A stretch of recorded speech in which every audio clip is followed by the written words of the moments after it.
हाँ जी, so we have done second type of transition N2 sigma star, उसी को मैं कंटिन्यू कर रही हूँ। यहाँ पे हमने पढ़ा था कौन से मॉलिक्यूल्स में होती है, फिर हमने कंपैरिजन ऑफ इलेक्ट्रॉन एक्टिविटी किया।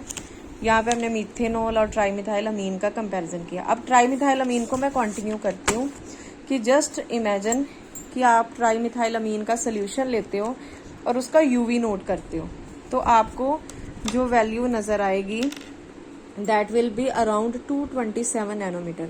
अब आप क्या करो, आपने जो क्यूवेट में ट्राईमिथाइल अमीन का सोल्यूशन लिया ना, आप उसमें एक ड्रॉप HCl डाल दो, तो आप देखोगे कि जो यूवी में एब्जॉर्प्शन बैंड आ रहा था अराउंड 227 नैनोमीटर, वो क्या है, वो बिल्कुल ब्लैंक हो जाएगा, यानी कि कुछ इस तरह से बैंड नजर ही नहीं आएगा।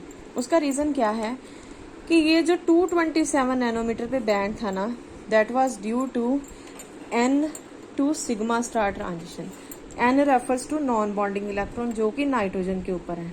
अब जैसे ही हमने क्या किया, हमने एसिड डाला, कोई भी एसिड डाल दो, HCl डाल दो, सल्फ्यूरिक एसिड डाल दो, कोई भी प्रोटिक एसिड होना चाहिए, तो वो H पॉजिटिव ने बॉन्ड बना लिया नाइट्रोजन के साथ using lone pair of electron present on nitrogen atom.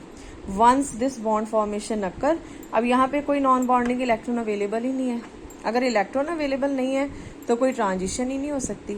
सो इसीलिए अगर इस तरह के सिस्टम होते हैं, जैसे कि non bonding to sigma star आप ट्रांजिशन देख रहे हो, तो उनमें अगर हम कुछ भी इस तरह से प्रोटिक एसिड ऐड कर देते हैं, तो हम ये कंफर्म कर सकते हैं कि अगर वो बैंड डिसअपियर हो रहा है, तो ये एक तरह की कंफर्मेशन है कि that band was exactly due to N2 sigma star transitions.